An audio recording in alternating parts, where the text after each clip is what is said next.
여러분 안녕하세요. 오늘은 하나님과 어린 양께 드리는 구원의 찬양과 천사들의 화답, 이런 내용으로 우리가 말씀을 묵상해 보겠습니다. 계시록 7장 9절부터 12절에 있는 말씀입니다. 계시록 7장 1절 8절은요. 심판 중에서도 지상에서 영적 전투를 수행하는 교회를 영적으로 보호하셔서 그들이 구원을, 믿음을 상실하지 않도록 보호하시는 하나님의 신실하심에 대해서 언급했고요. 이제 7장 9절부터 17절에서는 천상교회, 하늘의 그 하나님의 자녀 공동체에 은혜를 베푸시는 하나님의 신실하심에 대해서 언급을 합니다. 그래서 7장 9절에서는 이제 하나님의 자녀, 하나님의 백성 공동체를 아무도 능히 셀 수 없는 큰 무리다, 이렇게 말하거든요. 그들이 하늘 예배를, 하늘에서 종말론적 예배를 드리고 하나님을 섬기는 모습을 묘사하고 있는데요.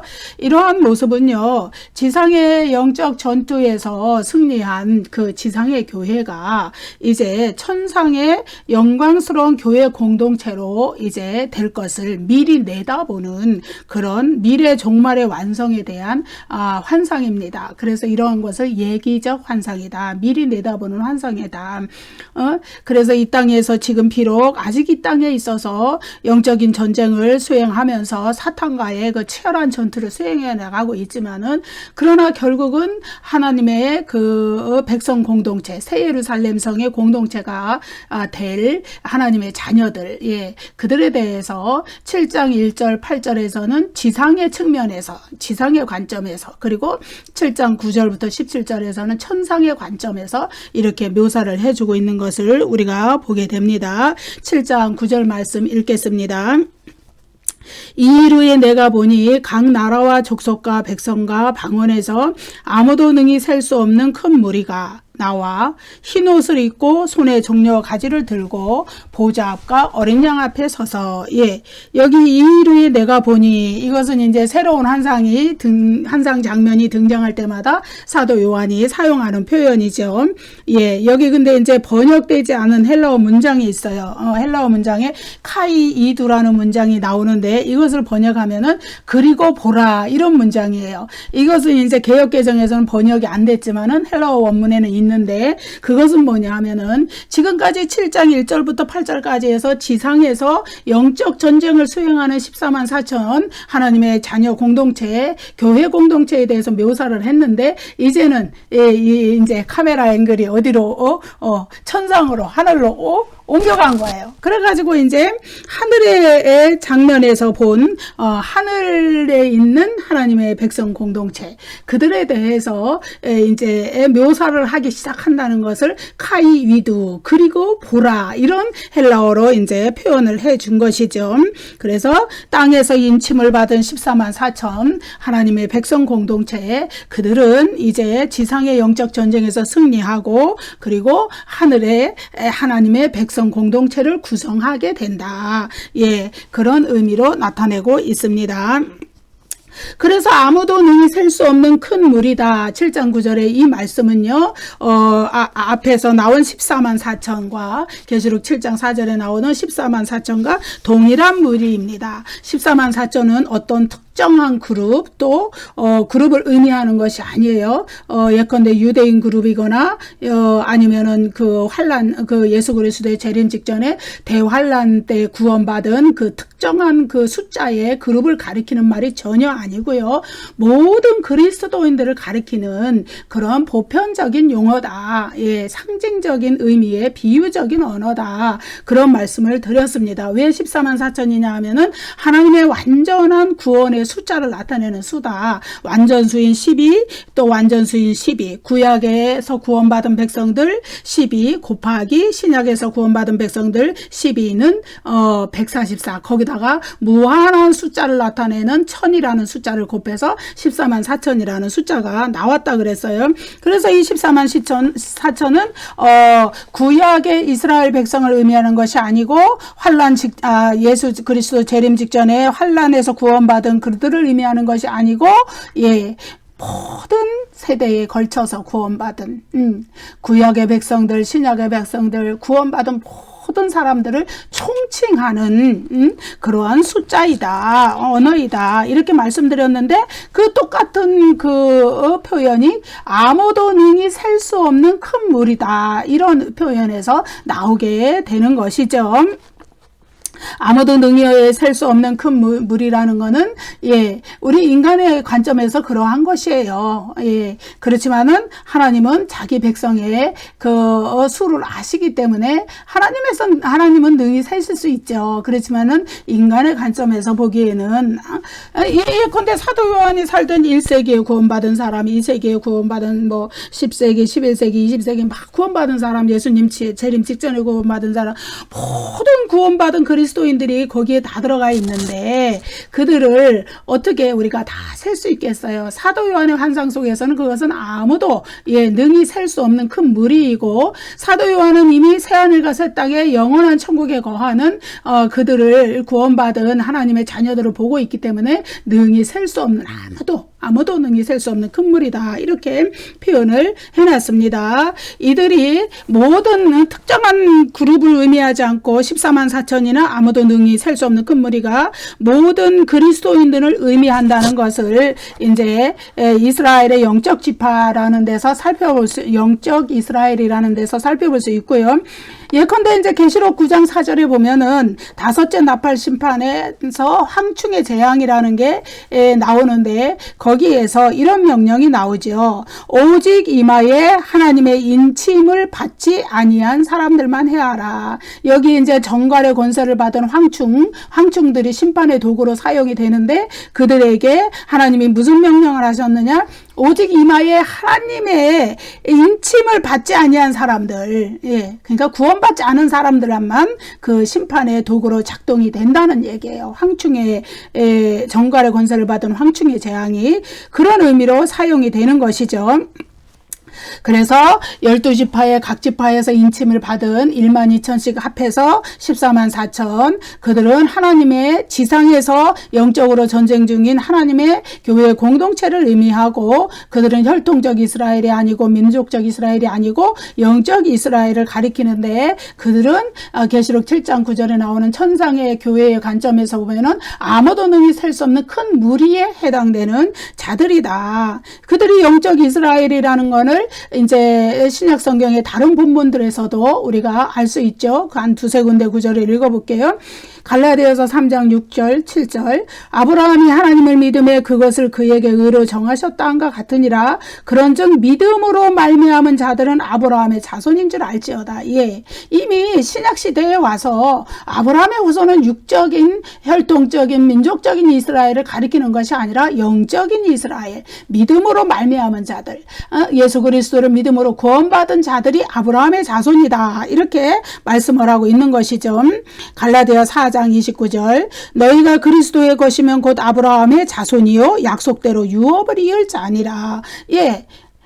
그리고 또 4장 26절에 너희가 다 믿음으로 말미암아 그리스도 예수 안에서 하나님의 아들이 되었으니, 그리스도 예수를 믿는 믿음으로 하나님의 아들이 되었고, 그 믿음으로 아브라함의 자손이 되었고, 하늘에 약속된 유업, 하늘나라의 유업을 이을 자가 되었다. 다시 말해서 영적 이스라엘, 영적 아브라함의 자손들에 대해서 얘기하고 있고, 믿음으로 구원받은 자들에 대해서 얘기하고 있고, 요한계시록 7장에서 말하는 14만 4천 이스라엘 각 지파에서 나온 1만 2천씩 되는 그들도 다 영적 이스라엘을 가리키는 것이며, 그들은 지상에서 영적 전쟁을 수행하는 전 세대에 걸쳐서 1세기, 2세기, 10세기, 20세기 쭉쭉쭉 예수님 재림 직전까지 믿음으로 영적 전쟁을 하고 이 땅에서 승리하는 교회 공동체를 가리켰다. 그들이 곧 하늘의 관점에서 나중에 새하늘과 새 땅이 열리고 영원한 천국이 열릴 때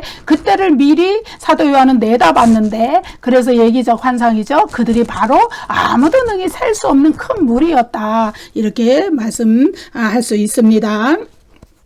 그래서 유대인이든 이방인이든 그것이 문제가 아니라 믿음으로 오직 구원받은 하나님의 자녀들, 하나님의 백성들, 그들이 아무도 능히 셀 수 없는 큰 무리이며 14만 4천에 해당되는 것이다. 그들은 누구든지 이방인이든 유대인이든 상관없이 하나님의 인침을 받은 자들이다. 거꾸로 대조적으로 대조적으로 짐승의 표를 받은 자들, 예, 그들은 어떻게 해요?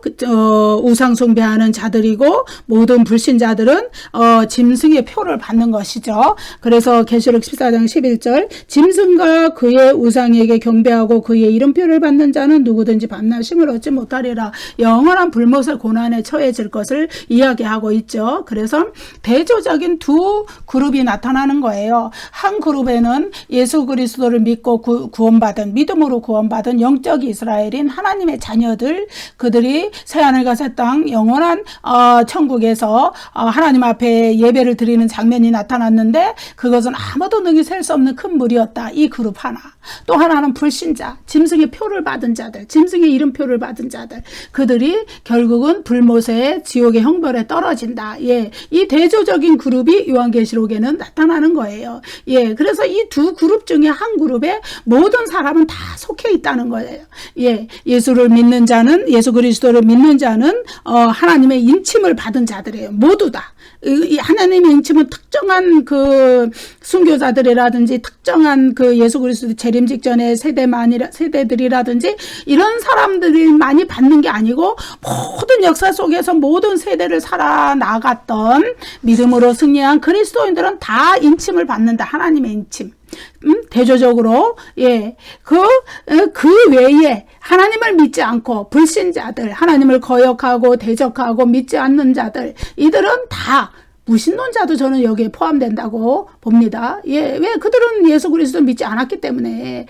예수 그리스도의 우리를 속죄하시는 그 피의 은총을 믿지 않았기 때문에 그들은 자신들의 죄를 자신들이 담당하고 결국은 최후의 심판을 받고 불못으로 떨어질 수밖에 없는 존재이들이기 때문에, 그래서 이 세상에는 오직 두 종류의 부류가 존재한다. 한 그룹은 예수 그리스도를 믿음으로 믿고 하나님의 인침을 받은 그룹, 또 한 그룹은 예수 그리스도를 믿지 않고 하나님을 거역하고 불순종한 믿지 않는 불신자들의 그룹, 그들은 뭐냐? 짐승의 표를 받은 그룹. 예. 그래서 둘이 가는 길은 정반대의 길이 되고 이 한쪽 그룹은 영원한 천국으로 가고 부활한 후에 영원한 천국으로 가고 한쪽 그룹은 불못으로 그들의 궁극적 운명이 들어가게 된다. 예. 그래서 그리스도 이제 14만 4천이나 아무도 능히 셀 수 없는 큰 물이 이것을 그리스도 재림 직전에 미래의 일이겠죠. 뭐 내일도 우리에겐 미래가 되는 것이니까 내일 그리스도의 재림이 이루어진다면은 그때라도 그리스도 재림 직전에 대환란 기간에 구출된 사람들, 그들이라고 보는 견해가 있지만 그것은 이 성경에 이 14만 4천이나 아무도 능히 셀 수 없는 큰 물이라는 의미를 이제 잘못 해석한 것이다. 이렇게 보면 되고, 아무도 능히 셀 수 없는 큰 무리는 큰 무리 그리고 14만 4천이라는 이 상징적인 숫자가 나타내는 실질적인 그 구원받은 무리들, 역사 전체를 통하여서 구원받은 그 무리들, 예, 그들은 구원받은 모든 하나님의 백성 공동체 전체를 나타내는 것이다. 예, 이렇게 보면 되겠습니다. 예, 여기에서 보면 이제 계시록 7장 4절에서 요한은 내가 인침을 받은 자의 수를 들으니, 귀로 먼저 들었어요. 하나님의 인침을 받은 사람의 숫자를 들었단 말이에요. 그리고 그것이 이제 하나님의 백성, 구원받은 하나님의 백성의 총수를 14만 4천이라는 상징적인 숫자로 나타내는 것을 먼저 들었어요. 그리고 그 들은 후에 이후에 내가 보니, 이런 표현이 먼저 나오고 이제 아무도 능히 셀 수 없는 큰 무리를 보게 된 것이죠. 그러니까 둘은 동일한 그룹인데 하나는 지상에서 영적 전쟁을 아직 수행하고 있는 그러한 무리들, 그들이 이제 결국은 아무도 능히 셀 수 없는 큰 무리의 그 일원, 구성원이 돼서 속속들이 나중에 하늘의 그 큰 무리를, 하나님 백성 공동체 무리를 구성하는 그런 무리가 되겠죠. 그래서 그것을 나중에 보았다. 그러니까 사도 요한은 먼저 듣고 나중에 그 실체를 본 것이에요. 예. 자, 각 나라와 족속과 백성과 방언에서 아무도 능히 셀 수 없는 큰 무리가 나오는 것을 보게 된 것이죠. 예. 자, 이제 아무도 능히 셀 수 없는 큰 무리라는 것은 아무도 능히, 인간은 아무도 그 하나님의 구원받은 백성의 수를 헤아릴 수 없다는 얘기예요. 예. 그렇지만은 하나님은 자기 백성의 총수를 정확히 아십니다. 그래서 이제 우리가 이해할 수 있는 숫자로 표현을 해준 것이 14만 4천이라는 상징적인 수인데, 그것은 하나님의 백성의 구원받은 백성의 완전한 수, 그것을 나타내는 수라 그랬어요. 디모데후서 2장 19절 읽어보겠습니다. 그러나 하나님의 견고한 터는 섰으니 인침이 있어 일렀으되 주께서 자기 백성을 아신다 하며 주의 이름을 부르는 자마다 불에서 떠날지어다 하였느니라. 하나님의 인침이 있어서 주께서 자기 백성을 다 아신다 이거예요. 그렇기 때문에 하나님께서 아시는 그 구원받은 백성의 숫자, 그러나 인간의 관점에서는 아무도 능히 헤아릴 수 없는 그 숫자, 어마어마한 숫자. 그래서 그것은 인간의 관점에서 그것을 아무도 능히 셀 수 없는 그 능히 셀 수 없는 무리라고 표현할 수밖에 없는 것은, 그들이 비록 그 계시록 7장 4절에서는 뭐라 그랬냐면은 그 14만 4천이라는 상징적인 숫자로 나타냈지만은 그것은 상징적인 숫자에 불과하고 실제적으로 역사 전체에서 온 땅에서, 그리고 온 지구상의 온 지역에서, 그리고 역사 전체에 걸쳐서 아주 길고 긴 그 시대에 걸쳐서 구원받은 모든 사람의 수를 어떻게 우리가 우리 눈으로 셀 수가 있어요? 없어요. 그건 셀 수 없는 거예요. 불가능한 일이에요. 엄청나게 실제적으로 많은 숫자인 거예요. 다만 하나님께서 사도 요한이 상징적인 수로 완전수, 구원받은 백성의 완전수를 나타내는 14만 4천이라는 숫자로 표현을 해 주었을 뿐이지, 실제적으로 예수 그리스도를 믿고 믿음으로 구원받고 천국에 들어간 자는 아무도 능히 셀 수 없는 큰 무리일 수밖에 없는 것이죠. 역사가 진행되는 동안 계속 구원받은 사람들이 더해지고 예수 그리스도의 재림 그때까지도 구원받은 사람들이 생겨날 것이기 때문에 그런 것이죠. 그래서 그것은 허다한 수이다. 실제적으로는 14만 4천이라는 상징적인 수는 우리가 예를 들어서 그걸 아라비아 숫자로 오해하면은 14만 4천밖에 구원 못 받아. 그거는 저 예수님 재림 직전에 환란 기간에 그때 구원받은 아주 작은 숫자의 사람들이야. 이렇게 오해할 수가 있어요. 그러나 그거는 실제적인 수가 아니고 상징적인 수라 그랬어요. 12 곱하기 12. 구약에서 구원받은 하나님의 백성 12 곱하기 신약에서 구원받은 하나님의 백성 곱하기 또 무한한 수를 나타내는 곱하기 상징수 곱하기 1000. 그래서 14만 4천이 나왔어요. 그러나 그들을 실제적으로 헤아려 볼 때는 인간은 아무도 능히 그 수를 헤아릴 수가 없다. 그래서 하늘로 들어간 성도들의 수, 거기에는 이제 정말로 1세기의 사도 요한의 시대처럼 그 순교까지도 감당하면서 믿음을 지킨, 그런 위험한 시기에서도 믿음을 끝까지 지키고 인내하는 순교자들도 포함되지만은, 그러나 평상시에 평시에 살면서도 믿음을 끝까지 지키면서 그리스도를 위해서 희생하면서 인내하는 믿음으로 이긴 자들, 모든 믿음을 가졌던 그리스도인들이 전 세대에 걸쳐서 온 세상에 걸쳐서 모든 믿음을 가졌던 모든 그리스도인들이 거기에 들어가기 때문에 실제로는 허다한 무리고 아무도 인간은 그것을 능히 헤아릴 수 없다. 그러나 하나님은 그 자기가 하나님이 인치신 하나님의 백성을 아신다. 이렇게 우리가 알면 되겠습니다. 아무도 능히 셀 수 없는 큰 무리가 각 나라와 족속과 백성과 방언에서 나왔다. 이 의미는 뭐냐 하면은 다양한 민족 가운데서 하나님이 믿음으로 불러내신 하나님의 구원받은 백성들이 나왔다. 다양한 민족, 다양한 지역에서 각 나라와 족속과 백성과 방언에서 지구 온 사방군데에서 하나님이 믿음으로 불러내신 구원의 백성이 이렇게 나왔다. 그 얘기죠. 여기와 이제 비슷한 표현이 나오는 구절이 계시록 5장 9절인데요. 계시록 5장 9절에 보면은 각 족속과 방언과 백성과 나라 가운데에서 이런 표현이, 똑같은 표현이 나오죠. 그래서 이 계시록 5장 9절과 7장 9절은 공통적으로 모든 민족과 나라 가운데서 하나님의 은혜로 불러내신 구원의 백성들을 가리키고, 그리고 그 백성들을 구원하신 어린 양의 구원의 은혜, 구속의 은혜를 찬양하는 표현들이 되겠습니다. 예. 그래서 이들은 이제 예언을 성취한 거예요. 어떤 예언? 예컨대 다니엘의 예언, 선지자 다니엘의 예언이 다니엘 7장 22절에 보면 예적부터 항상 계시니가 와서 하나님을 가리키죠. 지극히 높으신 이 성도들을 위하여 원한을 풀어주셨고 때가 이르면 성도들이 나라를 얻었더라. 예, 이거는 성도들이 나라를 얻을 것이라는 예언. 예, 하늘나라를 유업으로 얻을 것이라는 예언이죠. 그것을 성취한 것을 의미하고, 또 아브라함에게 주신 약속들을 성취한 것을 의미해요. 아브라함에게 창세기 13장, 창세기 15장 이런 데서 뭐라고 했냐면, 땅에 티끌같이 많은 자손들을 너에게 줄 것이다. 하늘의 무별처럼 많은 자손을 너에게 줄 것이다.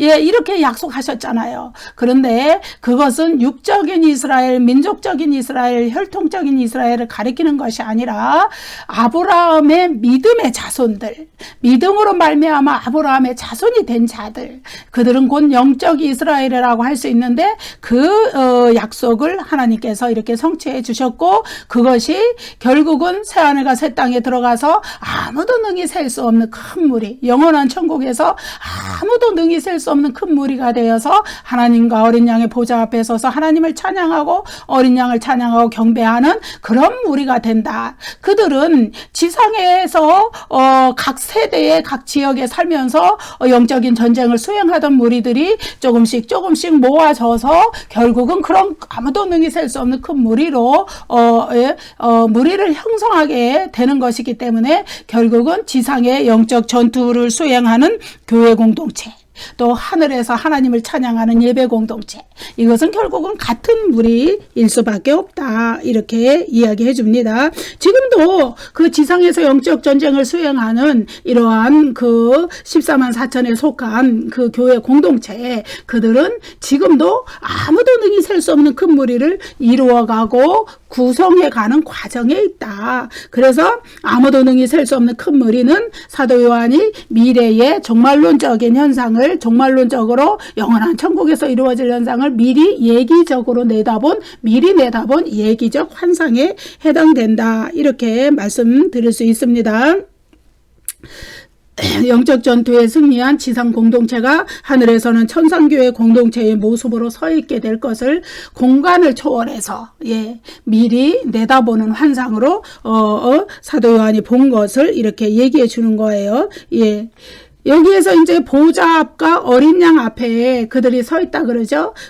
아무도 능히 셀 수 없는 큰 무리, 구원받은 하나님의 백성의 그 총 무리가 보좌 앞과 어린 양 앞에 서 있다. 보좌 앞이라는 건 하나님의 보좌를 말하고 어린 양 앞에 이렇게 서 있다. 이것은 이제 하나님과 어린 양이 인간을 구원하시는 사역에 있어서 함께 협력하였다는 그런 의미를 가지고 있습니다. 하나님의 보좌라는 의미는요, 불신자들에게는 심판의 진노로 가득한 거예요. 그래서 계시록 6장 16절에 여섯째인 심판에서는 그 보좌에서 쏟아지는 그 진노를 감당하지 못해서 우리 얼굴을 막 가려달라고 산들아 바위들아 막 우리 얼굴을 가려줘라, 하나님의 진노에게서 하나님과 어린 양의 진노에게서 이런 장면들이 나오잖아요. 그들에게는 심판의 진노가 쏟아지는 데가 하나님의 보좌예요. 그렇지만은 승리한 성도들에게 하나님의 보좌는 그들의 수고하고 애쓴 거에 대해서 하나님이 보상을 주시고 하늘에서 존귀한 지위를 주시는 그러한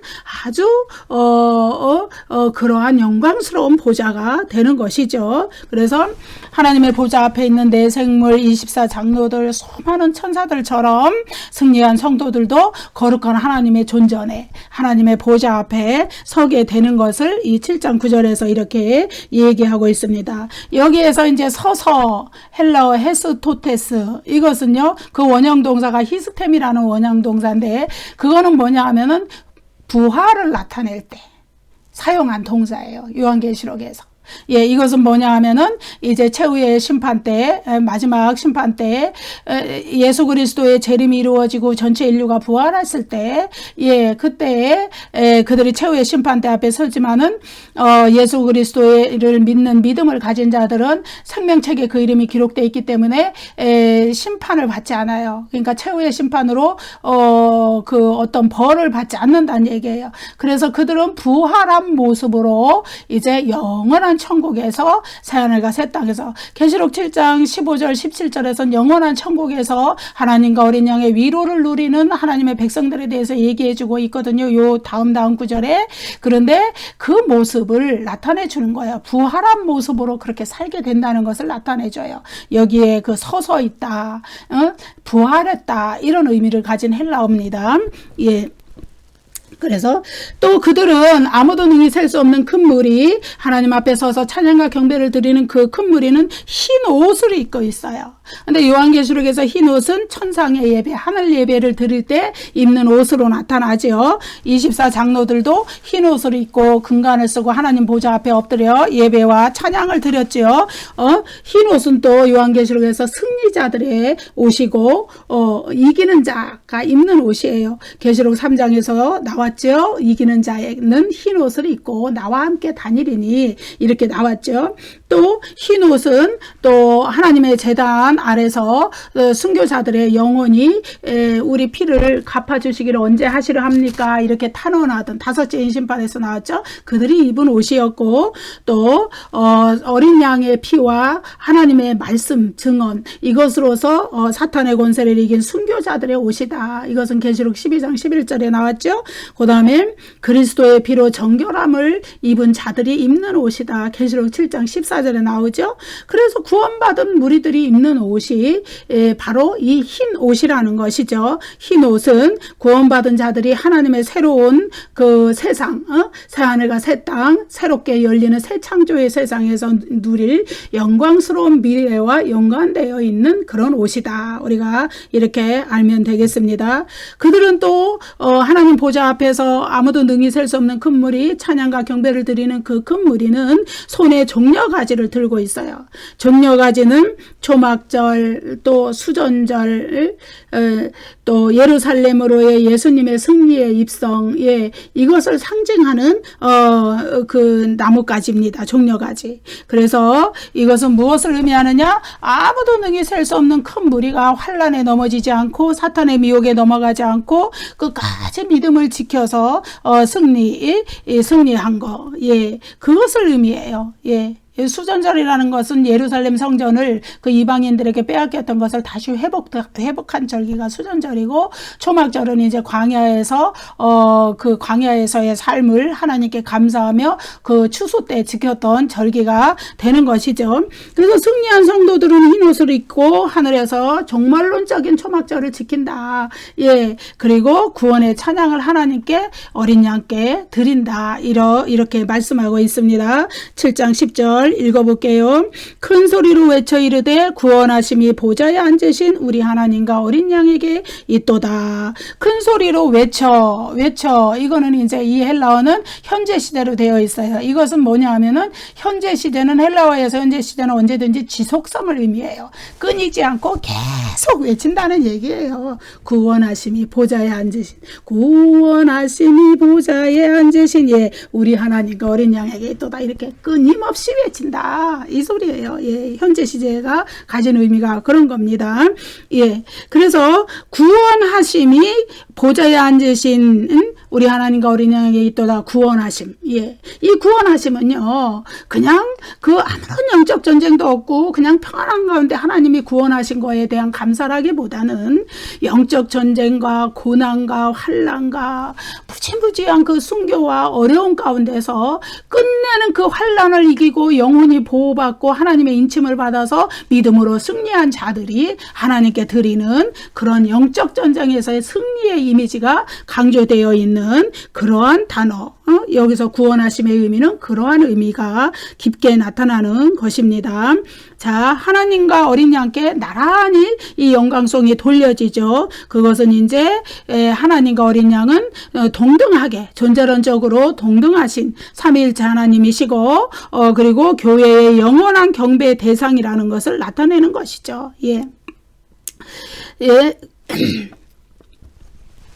그래서 여기에서 이제 구원하심이 보좌 앉으신 우리 하나님께 어린 양께 있도다. 여기에 나타나는 것만 봐도 이 구원하심의 의미에서 우리가 알 수 있는 것은 요한계시록은 평안한 가운데서 믿음으로 구원받은 그런 것을 나타내지 않고 환난과 고난과 핍박과 순교와 박해와 여러 가지 정말로 견딜 수 없는 그런 환난 가운데서 믿음으로 자기의 믿음을 지키고 하나님의 영적 보호하심을 입어서 영적 전쟁에서 승리한 자들이 이렇게 마침내 하나님의 보좌 앞에 서서 하나님과 어린 양께 그러한 찬양과 경배를 돌려드리는 그러한 의미, 영적 전쟁의 의미가 강하게 부각된 것이다. 우리가 이렇게 볼 수 있습니다. 이제 계시록 7장 11절 12절에서는요. 이제 이 아무도 능히 셀 수 없는 큰 무리가 하나님께 찬양과 경배를 드린 거에 대해서 큰 천사가 모든 천사가 화답을 하면서 또한 그들도 하나님과 어린 양께 찬양과 경배를 드리는 그러한 장면이 나오지요. 11절 12절 읽어보겠습니다. 모든 천사가 보좌와 장로들과 내 생물의 주위에 서 있다가 보좌 앞에 엎드려 얼굴을 대고 하나님께 경배하여 이르되 아멘. 찬송과 영광과 지혜와 감사와 존귀와 권능과 힘이 우리 하나님께 세세토록 있을지어다. 아멘 하더라. 예. 모든 천사가 이제 승리한 하나님의 백성 공동체 천상교회의 찬양과 경배에 화답을 하는 것이죠. 보좌와 장로들과 내 생물의 주위에 있었던 모든 천사, 구원받은 그들은 아주 대합창을 하는 거지요. 떼창이라 그러죠. 모든 천사가 모여서 구원받은 자들의 찬양에 화답을 하는 거예요. 보좌 앞에 엎드려 얼굴을 대고 하나님께 경배하여. 이 구절은 천사들이 보좌 앞에 서 있었던 목적이 하나님을 경배하기 위해서다. 그러한 목적을 하나님을 경배하는 목적으로 하나님의 보좌 앞에 항상 서 있다. 이런 것을 나타내 줍니다. 얼굴을 대고 경배하는 이 자세는요, 아주 최고의 경건함으로 하나님께 경배, 예배를 드리는 그러한 장면을 묘사해 주는 거예요. 이제 모든 천사가 이렇게 하나님께 영광을 돌리는 그 이유는요, 아무도 능히 셀 수 없는 이 큰 무리, 이들이 구원받았잖아요. 그들이 환난에서 믿음을 잃지 않도록 그들에게 영혼을 보호해 주시고 영적으로 그들에게 하나님께서 인을 치셔서 마침내 믿음의 승리를 이끌어내신 하나님, 그 하나님께 영광을 돌려 드리는 것이죠. 근데 그 천사들은 하나님이 지혜와 권능과 힘을 가지고 주권적으로 그 구원의 역사를 이루어 갔다는 것을 찬양 드려요. 근데 여기에서는 이제 앞에서는 이제 하나님과 어린 양이 7장 9절에서는 보호자 앞과 어린 양 앞에 이렇게 해서 하나님과 어린 양이 같이 언급이 됐지만은 7장 11절 12절에서는 보호자 앞에 엎드려 하나님께 경배하여 하나님만 언급이 됐죠. 그렇지만은 여기에는 어린 양이 이 문맥에는 같이 내포되어 있다고 본 거예요. 7장 9절부터 12절까지는 같은 문맥이거든요. 구원받은 자들이 아주 다 모여서 하나님과 어린 양께 경배하고 찬양하는데 거기에 또 모든 천사가 모여서 찬양하고 경배하는 것이기 때문에 그 화답으로 하는 것이기 때문에 이 천사들은 하나님께도 하지만 여기에는 표현되지 않았을지라도 어린 양께도 다 찬양과 경배를 하는 것이다. 여기에 이제 나타난 이 하나님, 이 찬양에 나타난 하나님의 7가지 속성을 찬양하고 경배하고 있죠. 근데 이것은 이제 5장 11절 12절에도 거의 동일한 단어들이 한번 나타난 적이 있는데 거기에서도 많은 천사들이 찬양과 경배를 하나님께 드렸던 그 장면이 나타나지요. 자, 계시록 7장 12절에 찬양에 나타난 하나님의 7가지 속성에 대해서 이렇게 그 7가지를 조금씩 살펴보겠습니다. 찬송은 성도들을 구원하신 하나님께 대해서 천사들의 기쁨의 찬양이 그냥 막 터져 나오는 것을 묘사해 주는 거예요.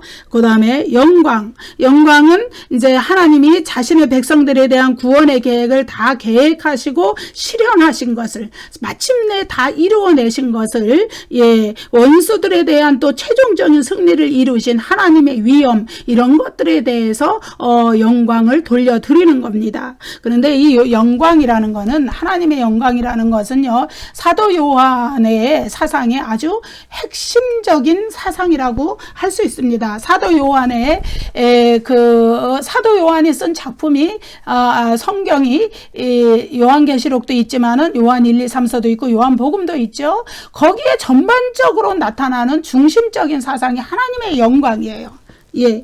그래서 요한복음에서는 예수 그리스도의 영광, 하나님의 예수 그리스도가 성육신에서 이 세상에 나타나셔서 우리를 구원하시고 이 세상에 오신 것 자체가 하나님의 영광으로 표현이 되어 있는 것이고, 그 다음에 요한 1, 2, 3서에서는 하나님의 구원을 받은 사람들의 삶을 진술한 그런 요한 1, 2, 3서에서도 하나님의 영광이 나타나고, 그 다음에 역사 속에서 역사를 넘어서 승리하시는 하나님의 사탄에 대한 승리, 구원받은 자신의 자녀들을 끝까지 견인하고 이끌고 가셔서 어떤 환난 가운데서도 보호하시고 구원해내시는 하나님의 그 영광의 승리, 이거에 대해서 언급을 하고 있기 때문에 사도 요한에게 하나님의 영광은 아주 핵심적인 사도 요한의 쓴 성경 전체를 지배하는 핵심적인 중심 주제이다, 이렇게 우리가 볼 수 있습니다.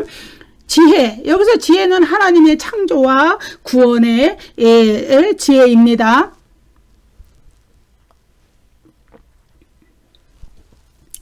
여러분, 성경은요 창조와 타락과 구원, 이렇게 그 흐름을 타고 가는 겁니다. 여러분, 창세기에서 하나님이 창조하셨지만은 인간이 죄를 짓고 타락했죠. 사탄의 미혹을 받아서. 그리고 그 다음부터는 무엇이냐? 하나님이 죄로 타락한 인간이 멸망의 길을 가는 것을 막기 위하여서 구원하시는 역사. 그것이 벌써 제일 먼저 나타난 것이 창세기 3장 15절에 원시복음이잖아요. 이미 거기에서 예수 그리스도께서 우리의 구원자로 오실 것을 예언하셨어요. 인간이 타락하자마자 하나님은 그 인간을 어떻게 구원해내실까 먼저 고민하시고 먼저 실행하셨다는 이야기예요. 그리고 창세기 3장 15절에서 예언을 해놓으셨고, 마침내 신약시대에 와서 수많은 선지자들이 구약에서 예언해 오다가 마침내 신약시대에 와서 예수님이 성육신으로 이 세상에 오셔서 우리를 구원하셨고, 그 구원의 과정에서 사탄과 우리 예수 그리스도를 믿는 자녀들의 영적 전쟁이 끊임없이 있지만, 그 영적 전쟁은 우리가 혼자 싸우는 것이 아니라 그리스도께서 같이 싸워주시는 것이고 성령의 능력으로 싸워나가는 것이죠. 그래서 결국은 역사적 종말의 재림으로 그 모든 구원의 역사가 완성되어서 새 하늘과 새 땅을 여시는 이러한 모든 것들이 하나님의 창조와 구원의 지혜에 해당한다. 이렇게 하나님은 창세기에서 인간이 타락하자마자 이제 인간을 어떻게 구원해내야 하는가를 알고 계셨고, 그것을 성경 전체를 통하여서 실천해 나가시는, 실현해 나가시는 것을 우리가 성경을 통하여서 볼 수 있다는 것이죠. 이것이 하나님의 지혜입니다. 그 다음에 여기 감사가 나오죠. 이거는 이제 환난 가운데서도 성도들이, 그리스도인들이 믿음을 잃지 않고 끝까지 그들의 구원을 지켜나가도록, 상실하지 않도록 그들이 영적, 하나님이 인을 치셔서 환난에 넘어지지 않도록 영적으로 보호하시고 인도해 내신 거에 대해서 감사를 드리는 것이죠. 그 다음에 종기가 나오죠. 근데 요한계시록에서 종기를 받으실 분은 하나님과 어린 양뿐이시라는 것을 강조하죠. 그 다음에 권능, 인간의 힘으로는 도저히 대적할 수 없는 사탄의 권세, 얼마나 막강해요. 사탄의 권세가 인간의 힘으로는 판판이 넘어지고 깨지고 결국은 그 코가 깨어서 지옥으로 같이 사탄이 이끄는 대로 갈 수밖에 없어요. 그러나 인간은 예수 그리스도의 그 승리를 의지하고 하나님을 믿기 때문에 그 하나님의 권능이 결국 인간 속에 역사하셔서 사탄의 세력을 물리치고 인내로서 믿음으로 승리할 수 있도록 이끌어 가신다 이거예요. 그 사탄을 물리치시는 하나님의 권능이 있기 때문에 그렇습니다. 그 다음에 힘, 이거는 이제 이 시대를 종결시키는 힘이에요. 피조물에 대한 구원 계획을 실행하고 악의 세력들을 패배시키고 새 하늘과 새 땅을 여는 하나님의 주권적인 능력. 이 시대를 종결시킨다는 것은 무슨 의미냐 하면은 하나님이 창세기에서 이 세상을 창조하심으로 첫 창조의 세상을 열었지만은 그래서 그 창조는 완벽하고 그래서 하나님은 보시기에 좋았더라 이렇게 말씀하셨지만은 사탄의 그 미혹이 들어오고 인간이 죄에 타락함으로 말미암아서 첫 창조의 세상이 오염되었어요. 예. 그래서 하나님은 그 가운데서 인간을 구원해 내시고 그리고 사탄의 세력을 완전히 예수 그리스도의 재림과 더불어서 지금도 영적 전쟁이 끊임없이 십자가에서 1차적으로 패한 사탄이지만은 아직 역사하고 있고 그것이 역사적 종말의 재림과 더불어서 완전히 사탄이 패한 후에는 불못으로 던져지고 그리하여서 인간을 위한 또 모든 자신이 만드신 첫 창조의 피조 세계를 위한 구원의 계획을 완전히 완성해 내시는 하나님의 힘, 그것을 찬양해 드리는 것이죠. 자, 그렇게 해서 이제 새 창조의 세상에서는 첫 창조의 세상에 들어왔던 사탄의 세력, 죄의 세력, 이것이 완전히 진멸되기 때문에 새 창조의 세상은 정말로 하나님이 처음에 창조하셨던 보시기에 좋았더라, 그것이 완전히 실현되는 그런 세상이 되는 것이죠. 그 사탄과 죄의 세력, 불신자들의 세력은 불못으로 다 떨어지고 하나님의 백성이 거하는 새하늘과 새 땅과 영원히 격리되기 때문에 그렇습니다. 자, 우리 하나님께 세세토록 있을지어다, 이 구절은 이제 지금 드리는 7가지 하나님의 7가지 속성, 하나님과 어린 양께 드리는 7가지 속성이 우리 하나님께 그리고 어린 양께, 어린 양의 의미를 같이 내포하고 있다 그랬죠.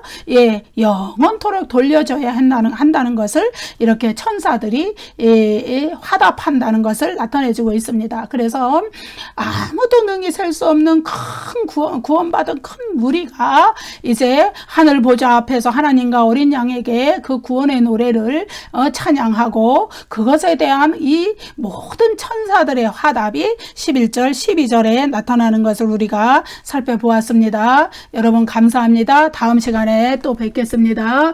구독과 좋아요를 많이 눌러주세요. 감사합니다.